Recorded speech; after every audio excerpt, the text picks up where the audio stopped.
Hi, AB Calculus. This is 2013 question number 1, and these are your ETLT question. This is an entering rate, leaving rate question. If you didn't look at my summary, I made a video for entering rate, leaving rate, and you can check that one out. I'd recommend looking at that before attempting these problems.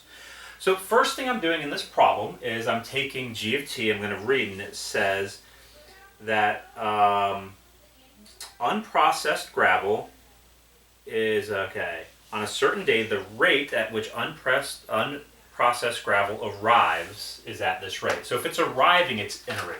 So if you're going to my ETLT things, this right here, this whole equation, I'm thinking of it as my ET, my entering rate equation. So think of that as your ET, and I'm going to plug this into my calculator in Y1. Now I told you in these questions a lot of times there's an entering rate and a leaving rate. Not always, but a lot of times there are. And here they tell you the leaving rate. If you read, they say it's the last sentence, during the hours of operation of 0 to 8, the plant processes gravel, meaning it produces it and sends it out, finishes it out, at a constant rate of 100. So notice it's a constant, 100. There's no variable there, it's always 100, constant rate of 100. And this is my ET, this is my LT, and I can use my notes now to kind of wrap my head around what's going on. All right, so the first question says G prime 5. Now, ladies and gentlemen, this is a calculator question, so we're going to do this on the calculator, okay? AP exam, you won't be required to have a calculator, so they would have something a little bit easier to take the derivative of, although we could take the derivative of this by hand. I'll show that to you in just a second. Who knows what's going to show up. But if I want my calculator to take the derivative and plug in 5, I'm going to hit Math 8. Math 8 is the derivative one. And then I'm going to type in my hotkey, Y1. I'm going to take this equation and plug it in. And then I'm going to hit a 5. And if I do this, I get negative 24.5875. Oops. 5875. Okay. Now again, what did I do? I did Math 8. I plugged in Y1. You could retype the whole equation there. And then at x equals 5. All right. Now, here they want units. Okay. Now, whenever you take the derivative with respect to time, you get another unit of time. So just a quick reminder. If I have position and velocity and acceleration. If my position is in meters and my time is in seconds, when I take the derivative, it would now be meters per second. And if I took the derivative again, it would be meters per second squared. Notice each time you get another unit of time. So G of t was measuring things where t, wow. What did they say the units are? Oh, tons per hour. If you read there, they say eventually that all of this is in tons per hour. Okay, oh, in the very beginning, the rate in tons per hour. So if this is in tons per hour, like meters per second, its derivative is going to get another unit of time. So this is going to be tons per hour, or simply tons per hour squared. Okay. Now they say, using correct units, interpret what this means. All right, so when you are interpreting an answer, there are 3 things you need to talk about. The first thing is time. Oh, by the way, this is part A. Sorry. So the first thing is time. The second thing you need to have is answers with units. And the third thing is a word to describe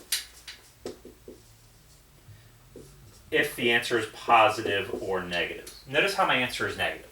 Words for negative are decreasing. Or here, why are things decreasing? They're decreasing because you're processing them, or increasing. So anyways, the positive and negative should be words like increasing or decreasing. So G prime 5 is this, all right? So I'm going to talk about time. So at time equals 5, talked about that. Now I'm going to talk about this with units. The rate at which gravel is arriving,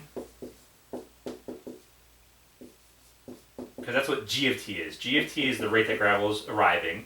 But what's happening to this rate? This rate is, its derivative is negative. So is decreasing. Now notice the word decreasing. That's my word to describe positive or negative. So the rate at which gravel is arriving is decreasing by 24.5875 tons per hour squared. So here's my answer with units. So at time equals 5, the rate at which gravel is arriving is decreasing by this many tons per hour. Done. Notice because I use the word decreasing, I don't use the negative symbol there. If it was decreasing and I put a negative there, decreasing at a negative would actually be a positive. Okay, that's the end of problem A, part A, and we're going to go ahead and put a B here, and we're going to go now work on part B.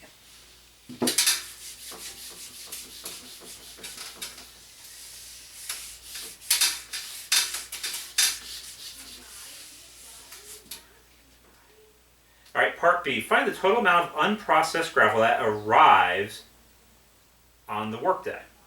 Okay, well, ladies and gentlemen, if you want to know how much arrived, how much entered, remember the area underneath the entering rate tells you how much entered. So the area underneath G of t, now I could just write G of t,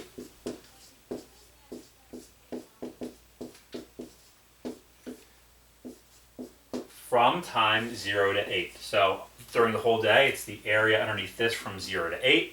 You can use your hotkeys. On the AP exam, you'd probably have to take the antiderivative by hand and plug in the top and bottom. We can't take the antiderivative of this. So anyways, if I were to plug this in my calculator, I get 825.551 tons. I'm only keeping 3 decimals because I'm just copying what the answer says online. Please give me 4 or more decimals. All right, that's part B.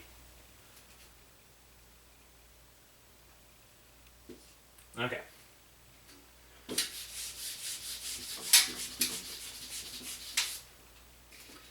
Part C. Is the amount of unprocessed gravel increasing or decreasing at time equals 5? So is the amount of unprocessed gravel increasing or decreasing? Well, all we need to find out, what's bigger? If ET is greater than LT, the amount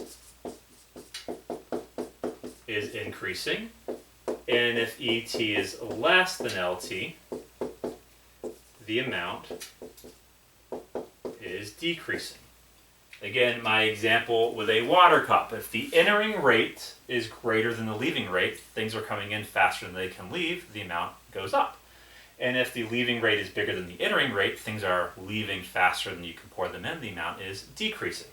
So we simply need to compare the entering rate and leaving rate at time equals 5. So what's the entering rate at time 5 and what's the leaving rate at time 5? Well, remember the entering rate is actually called G of 5. So I'm literally just going to plug a 5 into here, and if I plug in a 5, I get 98.1407. And my leaving rate, they tell me in this problem, is always. It's always 100. So, as you can see, the leaving rate is greater than the entering rate. Therefore, instead of writing the word therefore, just so you know, you can use these 3 little dots. Those 3 little dots that make a triangle mean therefore. Therefore, the amount is decreasing. Now remember, you have to show your work. So you need to show you plugged in those values and you compared, and this one's bigger than this one, and that's why the amount is decreasing. All right, so that's A, B, C, and D. We've already earned a ton of points, and some of those were very easy. And part D is a little bit trickier. Okay, so they want to know what is the maximum amount of gravel produced at the workday. Now, I'm not going to go into all of the notes for this. All of the notes for this are back in the other video. But if I want to know when there is a maximum amount, we need an equation for the amount. So how much is there at any time t? Well, at any time t, we first start with the initial. So we always start off with 500 in this problem. It says a plant starts with 500 tons. So how much do we have? What's the amount? Well, we have the initial plus how much we gained. So from time 0 to time t, remember the area underneath ET tells you how much entered. Well, here ET is also called G of t. So the area underneath G of t will tell you how much entered, and then the area underneath L of t. Now L of t we simply said is 100, tells you how much that left. Now there's one small issue here. Because I'm saying from 0 to t, I have to change variables here if I want to be proper. Okay. So I just make up another variable. Okay, so this will give me the amount at any time. How much you started with, plus how much you gained, minus how much you lost. Okay, so we want to know when is there a maximum amount. Well, who can win the max or min awards? So we're going to make a table. And who can win the max or min awards? Well, my candidates are endpoints or critical points. Well, my endpoints are time 0 and time 8. Those are the endpoints. What about the critical points? Well, the critical points are where the derivative equals 0.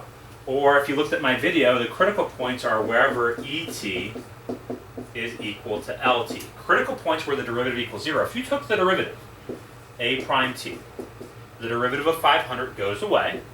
The derivative here destroys the antiderivative and t jumps in, G of t. And here derivative destroys the antiderivative. T goes to jump in, but there's nowhere to jump in. It's just 100. And we would set critical points where the derivative is equal to 0. I could add that 100 to the other side and then have E of t equaling L of t.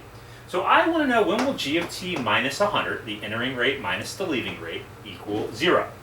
See if I move these to the same side, the entering rate minus the leaving rate is equal to 0. Now, I'm not going to solve this by hand. I'm going to go to my graphing calculator and I'm going to graph this minus this. So I'm going to go to y2 in my calculator. And in y2 in my calculator, I'm going to use my hotkeys. So in y2 in my calculator, I'm going to do this one, which is y1 minus 100. I'm going to use hotkeys so I don't have to retype all that. Okay, so I type in y1 minus 100, and again I want to know when it equals 0. When it equals 0 is simply the zeros of the graph. So when I go to graph this thing, the graph goes like and this right here is my only answer between 0 and 8. This is too far. This is on the negative side. So the only answer between 0 and 8 is right there. If you graph it, you can find the zeros. Second calc 0. And you make sure you do your left bound and your right bound and you hit enter. So I go to the left, I go to the right, I hit enter. And my answer is 4.9234. So 4.92. 4.9234. Okay, now here's where the not fun part comes. We don't want to know the time when there was a max or min. We want to know the amount that was a max or min. So we have to go back and find out, well, how much was there at each of these times? Well, let's start at time equals 0. At 0, there was 500. We know this. How are we going to find out how much there was at this time? So you're going to have to do 500 plus, and you're going to have to change this time to 4.9234. And you're going to have to change this time to 4.9234. And you're going to have to plot your calculator, and you're going to have to do 500 plus, math 9, that integral. Type this in. Type this in. And if you do all that, you get 635.3761.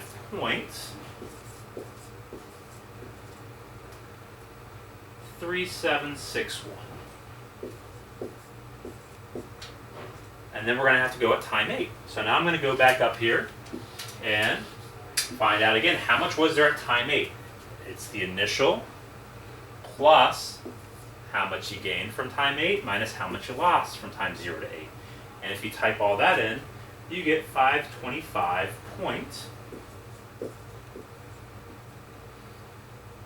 5510. And the highest one wins. That's the highest number. So, we mentioned the candidates. We plugged all the candidates in. We found the highest one. So we would say at time equals 4.9234, there was a maximum of 635.3761 tons. And that's part D.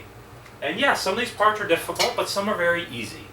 Some of them, you're just getting points for your steps along the way. So anyways, while that question took a long time, the longest part was the final step, but that final step was only worth 1 point. Anyways, that's it for that video. Have a good day.